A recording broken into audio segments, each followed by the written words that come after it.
Shalom, Kol Haloyim Yahweh Bashim Yahweh Shai Bashim Chakodash Shan Yikabad Gadwala Requabs Aquanium Nawa Shalayakim Nawa. That's the belongers to our apostles and elders, the great millstone, and Shalom Wabarakim Labakarim Shalayasharala.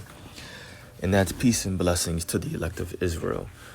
What I wanted to do was make a quick video concerning a comment that was made, by this Christian, and I believe he is a follower of Vocab Malone, not sure, but what I do know is that apostles, elders, and some Akim have already made videos concerning his comment, and what he said was, why would he want to be an Israelite? That's a downgrade.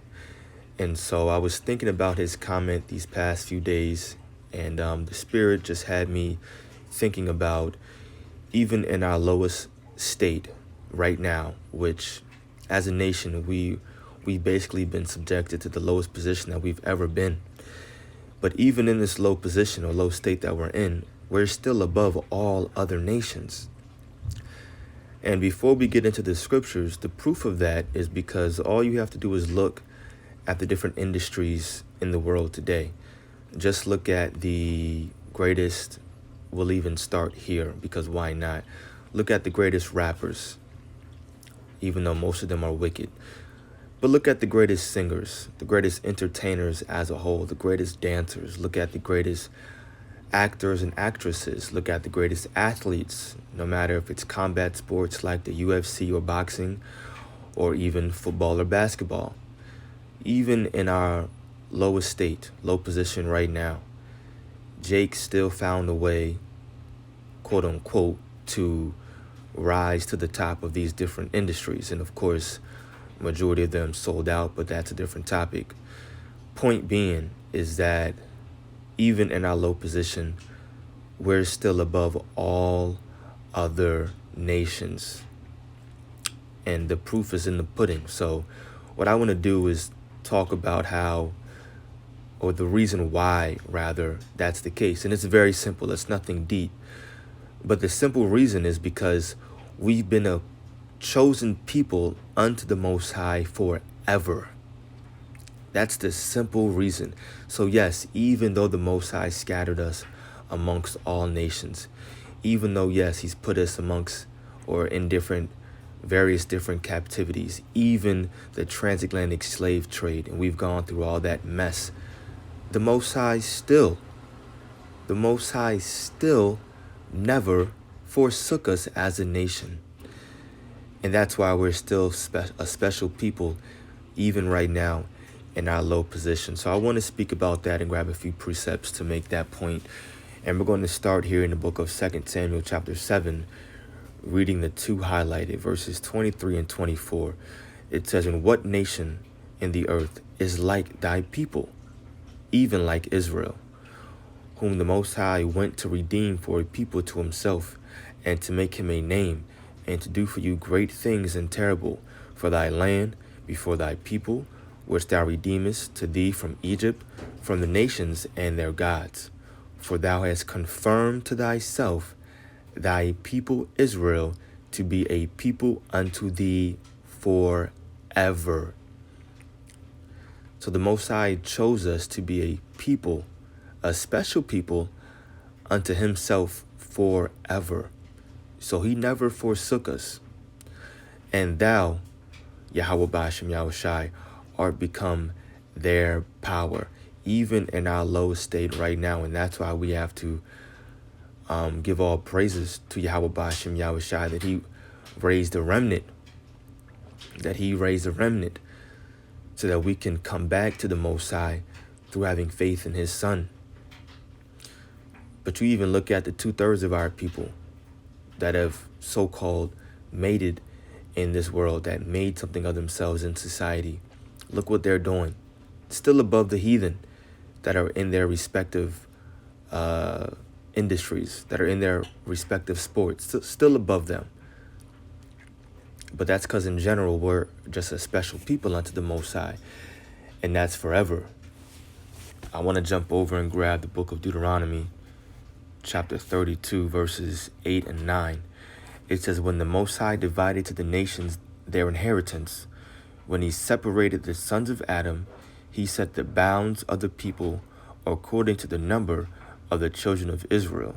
For the Lord's portion is his people. Jacob is the lot of his inheritance. And I want to read verse 9 in the NLT, because think about it. If someone has a pie and they cut the pie into 12 different pieces, and that person gives you 3 out of those 12 pieces, well, now your portion is 1/4 of that pie. You own 1/4 of that pie. Those 3 pieces belong to you, right? So the NLT says, for the people of Israel belong to the Lord. Just like those 3 pieces of that pie belong to you, well, the entire nation of Israel belongs to the Lord. The entire nation. So yes, even the 2/3, they're still going to come back in the kingdom of heaven. And that's why it says in the book of Romans that all Israel shall be saved.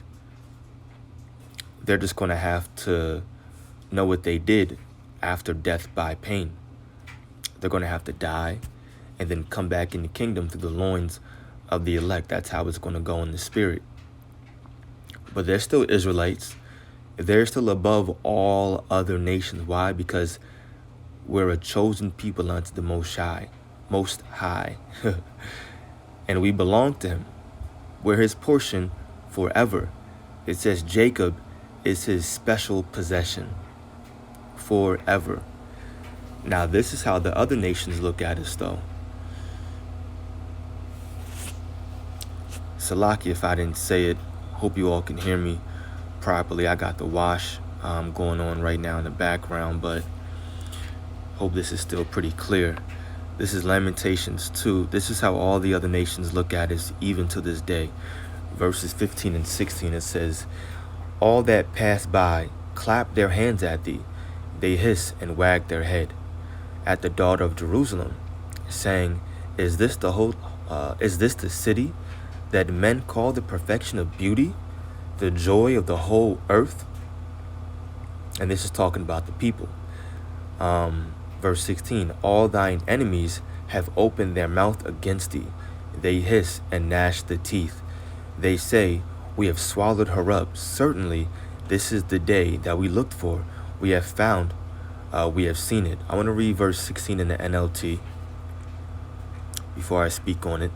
It says, all your enemies mock you. They scoff and snarl and say, we have destroyed her at last. We have long waited for this day, and it is finally here. Just look at so-called black culture. Just think about what black culture is. And black culture it's really purely surrounded by hip-hop, by rap.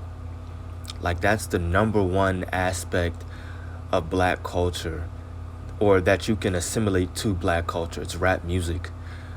But what is rap music about? When you think about it, it's really just guns, sex, drugs, and violence.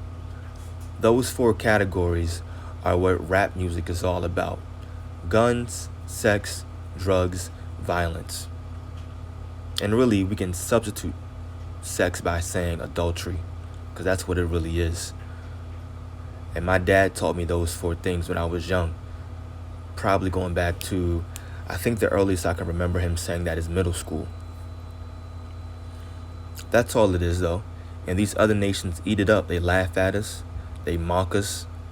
And Esau Edom doesn't care. It's out there on YouTube. He doesn't take down any rap videos with these jakes having guns, all in their videos talking about killing each other. They condone it. They push it. They clap. And they say, sure, you can destroy yourself. We're looking forward to it. But just think about it. Even in the lowest state that we're in, with all that going on, us being in ghettos, projects, which are nothing but experiments, eating the lowest quality foods, only being able to afford McDonald's, Burger Kings, Burger King having families of 3, 4, 5, 6, that's all we can eat. Having the lowest quality of healthcare, education, Jake is still making it. And that's because the Lord's Spirit is upon us. We're still his people forever. We're a special people.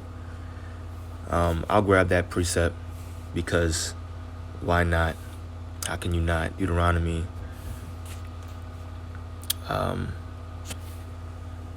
That's a good one, obviously, too. But I'll grab 7. I'll grab 7 and 6. Deuteronomy 7 and 6 says, "For thou art an holy people unto the Lord thy power. The Lord thy power hath chosen thee to be a special people unto himself, above all people that are upon the face of the earth. The Lord did not set his love upon you, nor choose you, because ye were more in number than any people. For ye were the fewest of all people, but because the Lord loved you, and because he would keep the oath which he had sworn unto your fathers, hath the Lord brought you out with a mighty hand, and redeemed you out of the house of bondmen, from the hand of Pharaoh, king of Egypt."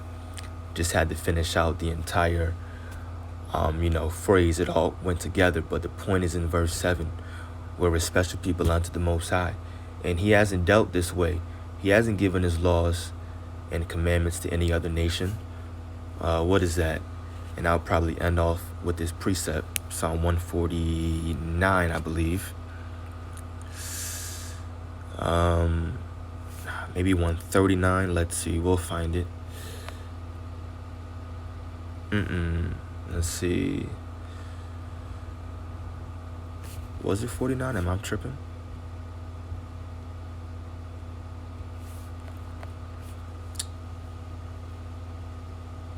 Oh. No, it's not 148 either. Let me see.